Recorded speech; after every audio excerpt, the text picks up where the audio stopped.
सबु जिला अलर्ट न्यूजकड़ परवर्त प्रसंग आज 19 तारीख जाए राज्यर विभिन्न स्थान में बिजुली घड़घड़ी सह वर्षा संभावना कथा कहुई। काल बैशाखी प्रभाव में सामान्य ताती ह्रास पाइपर आज कोरापुट रायगड़ा गंजाम नवरंगपुर नुआपड़ा मयूरभंज बालेश्वर भद्रक केन्दुझर झारसुगुड़ा सुंदरगढ़ ये 11 जिला ऑरेंज अलर्ट जारी होती। 19 जिला को येलो वार्निंग दि जाइए। आसंता काली केन्दुझर मयूरभंज कोरापुट मालकानगिरी एवं रायगड़ा को ऑरेंज और नवरंगपुर नुआपड़ा कलाहांडी गजपति गंजाम बालेश्वर भद्रक और सुंदरगढ़ को येलो वार्निंग जारी करा जाइए। 18 तारीख 9टी जिला 19 तारीख 5टी जिला को येलो अलर्ट दि जाइए। यही समय बिजुली घड़घड़ी वर्षा सहित सर्वाधिक 50 ରୁ 60 किलोमीटर जाए पवन बहीपे।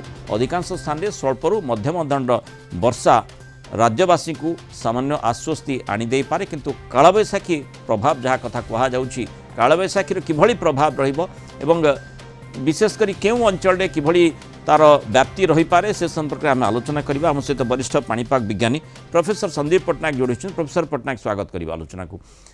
कालबैशाखी कथा में देखुचे गतकाली मध्य सूचना रहितिला आज मध्य सूचना रही किछि किछि जगार कियदंश सेठी कालबैशाखीर प्रभाव भी देखा मिलूँ किंतु तार परिव्याप्तिटा किभली भाव में होई पारे ओडिसा रे पूरा।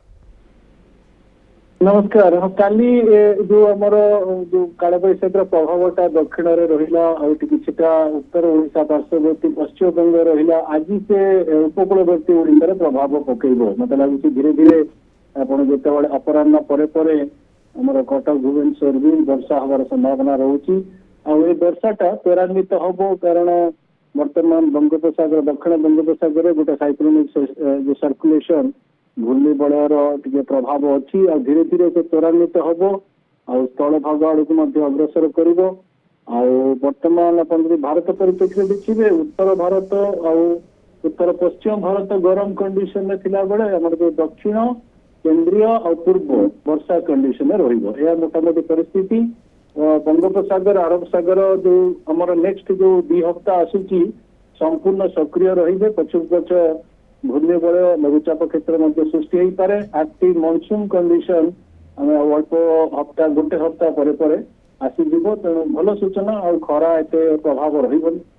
आज्ञा माने आम जब जुक्स्टापोज करवा गोटे पर गोटे घटना को बा जो पाणीपाग सूचना आसूची ताकू रखा वर्तमान कालबैशाखीर प्रभाव रही घूर्णिबलय सृष्टि हो पारे जहाँ आउ टिके सुजोग मध्य पाइपारे अधिक घनीभूत होगापाई एवं ता परवर्ती समय जमी पूर्वर सूचना भी रही मौसुमी पूरा आम पाखरे पहुँची सारी तेणु मौसुमीर आम वर्षा मध्य देखिबार संभावना कथा कहूचे।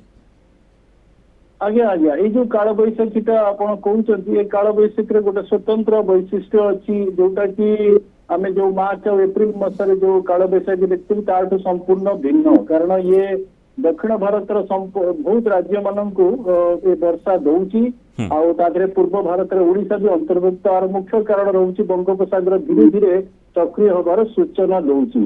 तेणु ये जो ट्रांजिशन जमी प्रोजेक्शन अच्छी 27 तारीख दिन अनसेट हो तेणु मोटामोटी ये ट्रांजिशन वर्तमान आप कहले गोटे परिवर्तनशील प्रभाव खरा गला कालबैशाखी आसीज तापर आपण एक्टिव मॉनसून कंडीशन को आसीज। तेणु जो जो वायुर जो चलन होउची ये सब मॉनसून रो इंडिकेशन जे मॉनसून वर्तमान आसीबाकू जाउची आ ये घूर्णिबलय लघुचाप क्षेत्र दक्षिण पश्चिम मॉनसून वायु को धीरे धीरे उत्तर भारत केंद्रीय भारत आड़े अग्रसर करेइबो। तेणु एटा ही हमर मॉनसून प्रभाव थाए आ दुईटा जो विंडो 17 ରୁ 19 आ गोटे 25 ରୁ 29 रे पछुक पछ घूर्णिबलय सृष्टि हम जोटा कि मॉनसून वायु को आहरी सक्रिय करिवो। तेणु आउ वर्तमान आउ हफ्ताए परे परे आपण सक्रिय मॉनसून परिवेश को चली। बहुत बहुत धन्यवाद प्रोफेसर संदीप पट्टनायक आलोचना रही मतामत रखिथिबार।